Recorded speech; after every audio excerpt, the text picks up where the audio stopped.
Next പറയാൻ വേണ്ടി പോകുന്നത് സമവേഗവും അസമവേഗവും, uniform speed and non uniform speed. ചലനത്തിലുള്ള ഒരു വസ്തു തുല്യ സമയ ഇടവേളകളിൽ തുല്യ ദൂരമാണ് സഞ്ചരിക്കുന്നതെങ്കിൽ ആ വസ്തുവിൻ്റെ വേഗം സമവേഗം. തുല്യ സമയ ഇടവേളകളിൽ തുല്യ ദൂരമല്ല സഞ്ചരിക്കുന്നതെങ്കിൽ ആ വസ്തുവിൻ്റെ വേഗം അസമവേഗം. അപ്പം തുല്യ സമയ ഇടവേള തുല്യ ദൂരം സഞ്ചരിക്കുന്ന ആ പിക്ചറിൽ തുല്യ സമയ ഇടവേളകളാണ് തന്നിട്ടുള്ളത്. അതുപോലെ തന്നെ ദൂരവും അതേപോലെ സെയിം കൂട്ടിക്കൂട്ടി വരുന്ന രീതിയിലാണ് ഉള്ളത്. അപ്പം അങ്ങനെയുള്ള ആ ഒരു മോഷനെയാണ് നമ്മൾ എന്ത് പറയല്, യൂണിഫോം സ്പീഡിലുള്ള ആ ഒരു മോഷൻ സമവേഗം. ഇനി അങ്ങനെ അല്ലെങ്കിൽ നമ്മൾ അതിനെ പറയും നോൺ യൂണിഫോം സ്പീഡ്, അതായത് അസമവേഗം എന്ന് പറയും.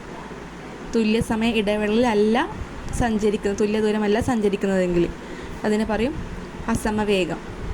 നെക്സ്റ്റ് ഒരു പോയിന്റ് കൊടുത്തിട്ടുള്ളത് വാഹനത്തിൻ്റെ വേഗം അളക്കുന്ന ഉപകരണം സ്പീഡോമീറ്റർ. വാഹനത്തിൻ്റെ വേഗം അളക്കുന്ന ഉപകരണം സ്പീഡോമീറ്റർ. വാഹനം സഞ്ചരിച്ച ദൂരം അളക്കുന്ന ഉപകരണം ഓഡോമീറ്റർ. ഇനി സമപ്രവേഗവും അസമപ്രവേഗവും, uniform velocity and non uniform velocity. ഒരു വസ്തുവിൻ്റെ ചലനദിശ മാറിക്കൊണ്ടിരിക്കുകയാണെങ്കിൽ ആ വസ്തുവിൻ്റെ പ്രവേഗവും മാറിക്കൊണ്ടിരിക്കും, അല്ലേ? ഒരു വസ്തുവിൻ്റെ ചലനദിശ മാറിക്കൊണ്ടിരിക്കുകയാണെങ്കിൽ ആ വസ്തുവിൻ്റെ പ്രവേഗവും മാറിക്കൊണ്ടിരിക്കും. കാരണം പ്രവേഗം എന്ന് പറയുന്നത് എന്താണ്, ഒരു വെക്റ്റർ ക്വാണ്ടിറ്റി ആണ്, അല്ലേ? സദിശമായിട്ടുള്ളൊരു ക്വാണ്ടിറ്റിയാണ്.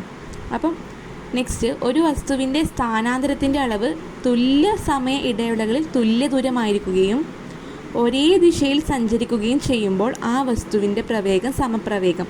നമ്മൾ സമവേഗം എന്ന് പറയുമ്പോൾ കൺസിഡർ ചെയ്യുന്നത് തുല്യ സമയ ഇടവേളകളിൽ തുല്യ ദൂരം എന്നാണ്. ഇനി സമപ്രവേഗം എന്ന് പറയുമ്പോൾ തുല്യ സമയ ഇടവേളകളിൽ സ്ഥാനാന്തരത്തെയാണ് അത് കൺസിഡർ ചെയ്യുന്നത്. ഒരു വസ്തുവിൻ്റെ സ്ഥാനാന്തരത്തിൻ്റെ അളവ് തുല്യ സമയ ഇടവേളകളിൽ തുല്യ ദൂരമായിരിക്കുകയും ഒരേ ദിശയിൽ സഞ്ചരിക്കുകയും ചെയ്യുമ്പോൾ ആ വസ്തുവിൻ്റെ പ്രവേഗം സമപ്രവേഗം. അതിന് ഉദാഹരണമാണ് പ്രകാശം ശൂന്യതയിലൂടെ സഞ്ചരിക്കുന്നത്. ഇനി ഒരു വസ്തുവിൻ്റെ വേഗം, ദിശ എന്നിവയിൽ ഏതെങ്കിലും ഒന്ന് മാറിയാൽ വസ്തുവിൻ്റെ പ്രവേഗം എന്താണ്, അസമപ്രവേഗം. വേഗതയോ അല്ലെങ്കിൽ ദിശയോ മാറിയാൽ ആ അത്തരത്തിലുള്ള മോഷൻസിനെ നമ്മൾ എന്ത് പറയും, നോൺ യൂണിഫോം വെലോസിറ്റിയിലുള്ള മോഷനാണെന്ന് പറയും.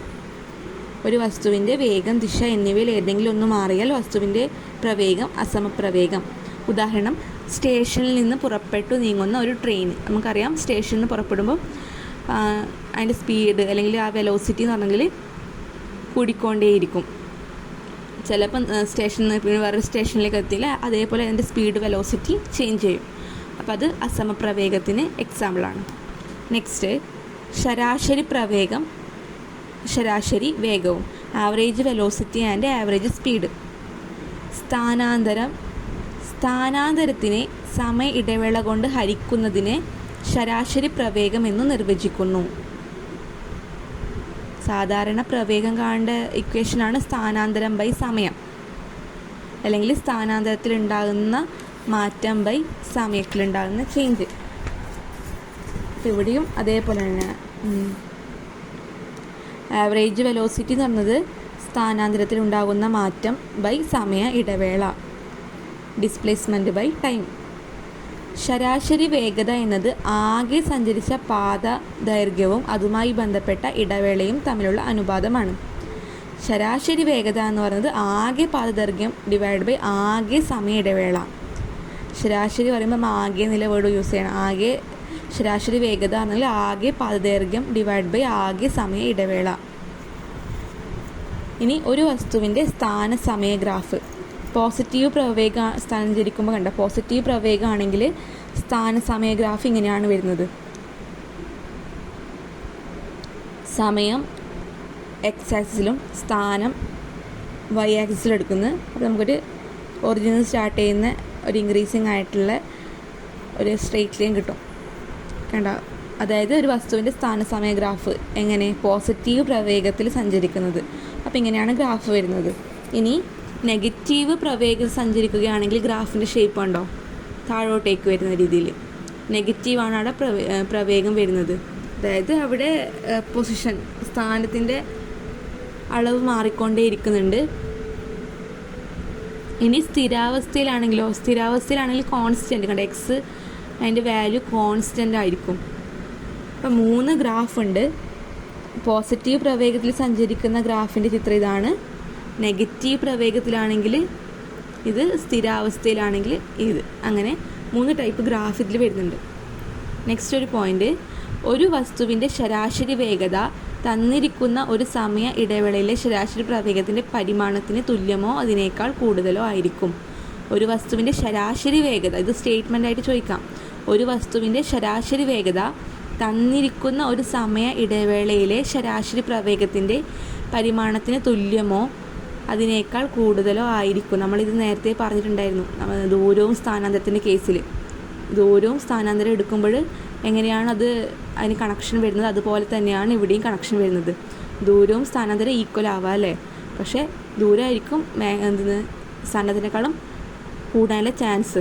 കാരണം സ്ഥാനാന്തരം 0 ആവാം, ദൂരം ഒരിക്കലും ടോട്ടൽ സഞ്ചരിച്ചെങ്കിൽ 0 ആവില്ല. അതുപോലെ തന്നെയാണ് ഇവിടെ വരുന്നത്.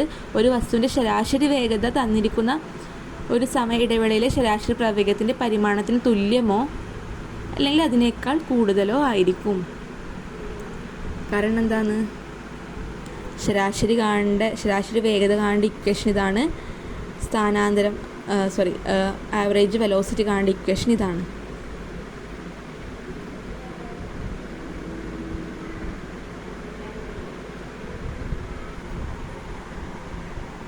അപ്പം ആകെ പാതദൈർഘ്യമുള്ള ഇക്വേഷൻ്റെ വാല്യൂ ആയിരിക്കുമല്ലോ കൂടുതൽ. അപ്പോൾ അത്രയേ ഉള്ളൂ ഇന്നത്തെ ക്ലാസ്സിൽ പറയുന്നത്. ജസ്റ്റ് എന്താണ് സമവേഗവും അസമവേഗവും, എന്താണ് സമപ്രവേഗവും അസമപ്രവേഗവും, അതുപോലെ തന്നെ ശരാശരി പ്രവേഗം, ശരാശരി വേഗത, അത് തമ്മിലുള്ള റിലേഷൻ, പിന്നെ ഗ്രാഫ്, ഇത്രയും ജസ്റ്റ് ഒന്ന് നോക്കി വെക്കുക.